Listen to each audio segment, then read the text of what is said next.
So, thank you so much for joining me today.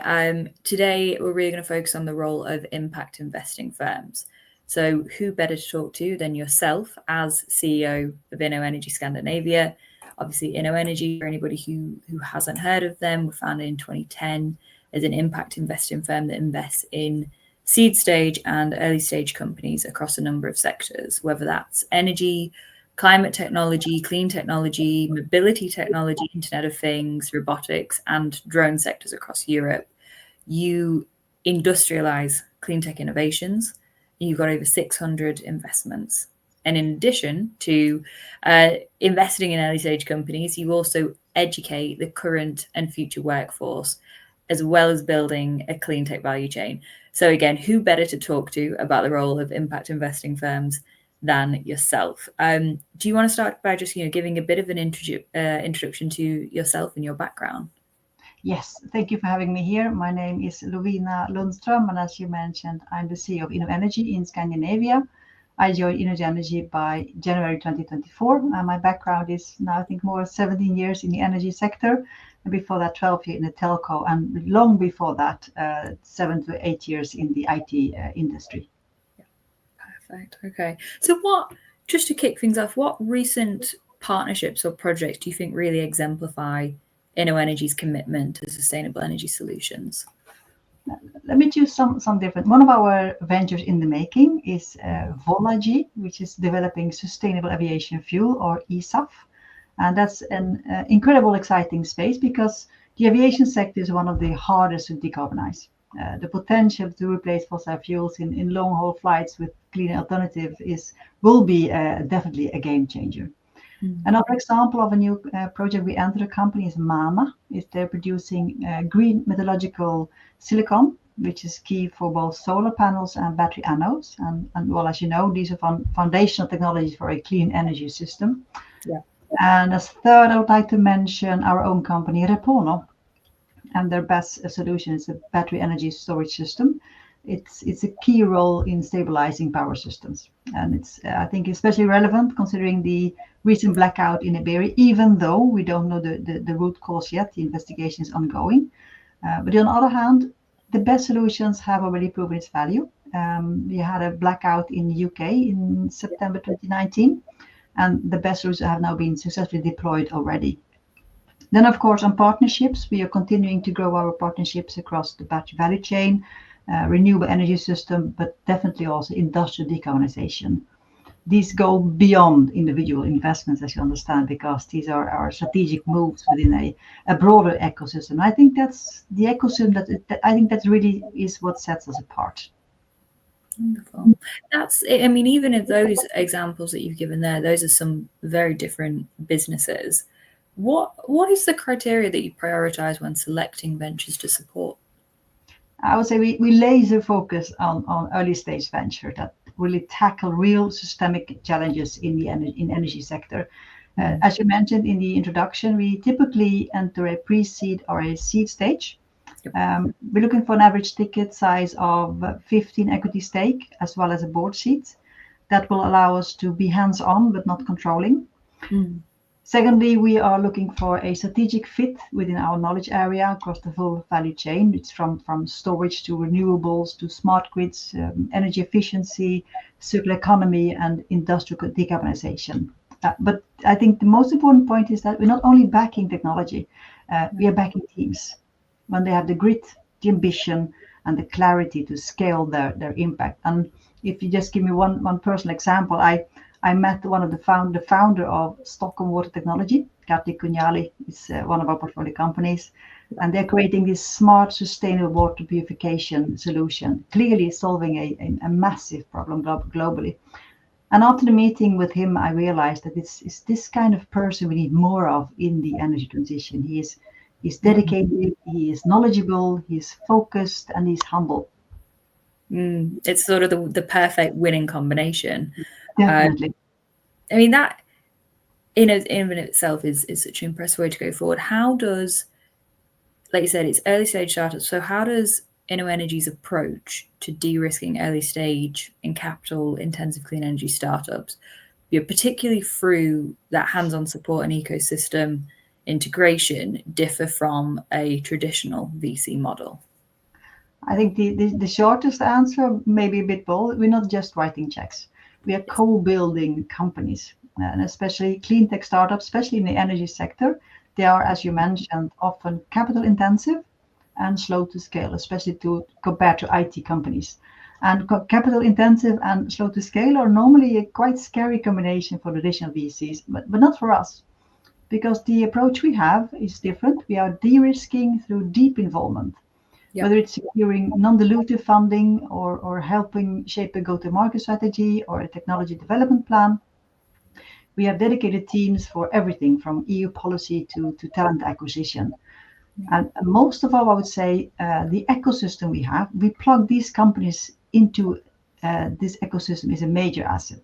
We have more than 1,400 active partners. They are both investors, they are corporates, research institutes, public bodies, and all of them are looking for ways to accelerate the transition.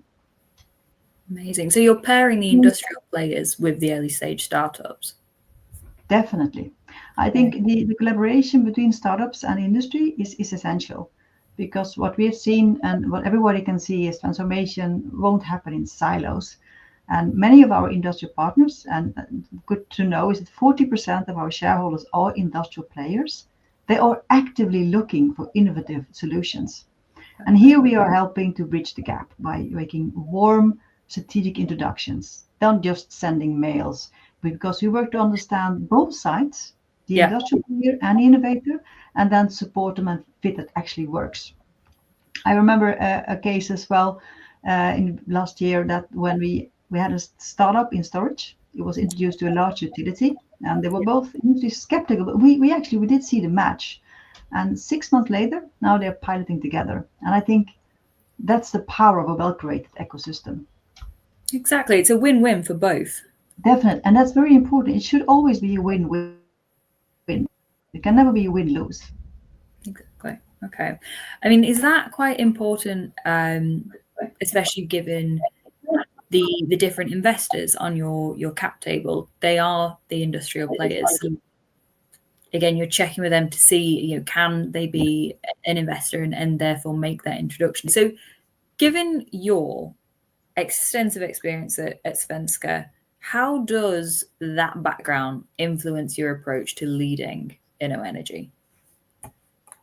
Svenska Kraftnät, the TSO, the national grid for Sweden, at my time at Svenska Kraftnät gave me a fundamental understanding of the power system, not only in Sweden or in the Nordic synchron area, but across Europe.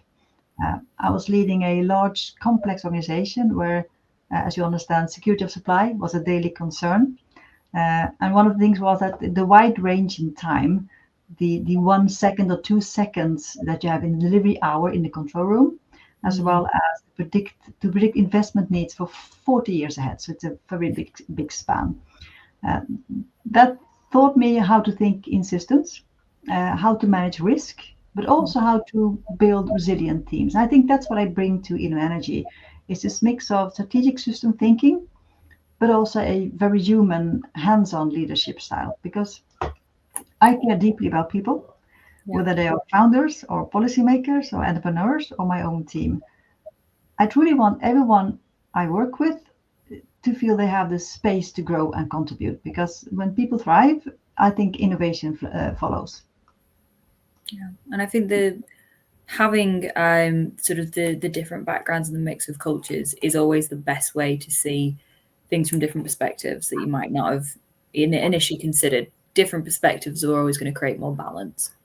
I totally agree with you, because having a team where everyone thinks alike, the same background, the same references, the same perspectives, you might think it's efficient, but I would say it's very dangerous. Yes. It can work for a short while in the short term, but definitely not in the long term. Because I think actually that it's difficult to come to the best solution when everything thinks alike. And several of our best ideas have come from sort of a friction between perspectives.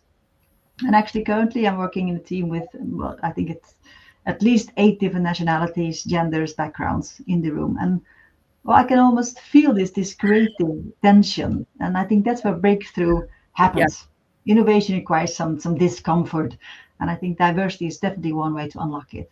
Yes, create some friction to keep everything exciting and moving forward. Okay, so given something really interesting that you mentioned earlier, so given InnoEnergy's dual role as both an investor in early stage clean tech ventures, but also as an educator shaping that future workforce, how do you balance immediate investment returns with more the long-term goal of building a resilient net zero economy across Europe?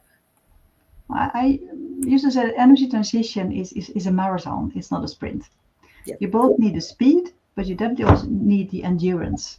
And at InnoEnergy, we see that the early stage investment and the long-term transformation, they're actually two sides of the same coin, because you can't build a hydrogen economy, for example, without people who know how to run electrolyzers. So even if you have the capital, you have the permits, you have the infrastructure, without the talent, it's all just a theory. Vice versa, you can train people, but if the jobs and technologies aren't there, then we lose momentum. So that's why I think our role as an educator is just as important as our role as investor. Yeah. But also the way we're tracking our ventures continuously, it's not just only for returns, but also for what kind of system impact are they bringing. I think that might also be a big difference from traditional VCs, where exits are often the only end goal. Yeah. And for us, I would say it's just one milestone in a much longer journey. Even though exits are natural and even necessary to keep the investment cycle healthy, but they shouldn't be the only end goal. So even at InnoEnergy, when the time is right, a partial full exit allows us to reinvest in new high potential ventures, but Yeah. also ensuring that these companies are handed over to partners who can take them to the next level. So in that sense, it's a strategic transition, not a farewell. So it's not about choosing financial returns or long-term impact. I think it's delivering both. Yeah. And that's, again, another way that you're so different to a traditional VC is thinking ahead and planning for that workforce. How do you get the balance in terms of planning for the right workforce correct? How is it that you know what they're going to need? It's definitely listening to our ecosystem, because there we have the people working in reality day-to-day life. What do they need? But also our experts foreseeing what will be the next step. So what kind of workforce is it? Are this master school students or blue collar workforce in our skills institute? Then we can foresee when this effect will be scaling up. Then they need this number of people with these different kind of roles. Yeah. So being some steps ahead. Okay. Can you share any insights into, because you created a number of programs aimed at fostering that next generation of energy leaders and innovators? How do you know what are some of these programs? How do you create them? For the 5 different energy engineering programs, but I think the difference from our master school is that we're combining energy engineering technology with business acumen. So creating innovators and entrepreneurs in the energy sector. So they're choosing different universities, but also visiting the business school during the summer break. And I think that, well, Energy Master School is one of my favorite parts, what we do. Yeah. For instance, every year we welcome the students from across the globe studying at our master school to Stockholm at the Master Connect, for instance. And Yes. then when you're just entering this room, there's so much energy, because these students, they're so driven and they're so curious. And I Yes. think they represent the future. I think the alumni network we have spans over 70 countries, more than 2,000 alumni, and then many of them are working in our ecosystem, either in the industry, at InnoEnergy, policymakers, or as startups. So they're quite mixed all over. It's amazing. So you're bringing them in to share ideas and then sending them back out into the world to continue to grow that alumni membership and to bring ideas back in terms of how you can continue to forward the energy transition. And the contribution is immense. It's fantastic. Okay, We are learning so much from them. and this is, again, it's not just at one level of education. How do you see the role of education driving the energy transition, whether this is at white collar or blue collar level? despite the color of the color, everyone is needed, because we can never reach out to have the energy transition. Technology as such alone won't save us. It's the people that will. And I think the transition touches every layer of society, from engineer design wind farms to technicians maintaining them, policymakers drafting green deals to construction workers retrofitting buildings. So we need to invest in all the skills at every level, because that will really make the difference. Either it's white or blue collar, they all need it. Without the good knowledgeable people, we won't have energy transition. Absolutely. So would you say that there is a draw in coming to that part of the world? We often think of the Nordics or Scandinavia as the green engine for Europe.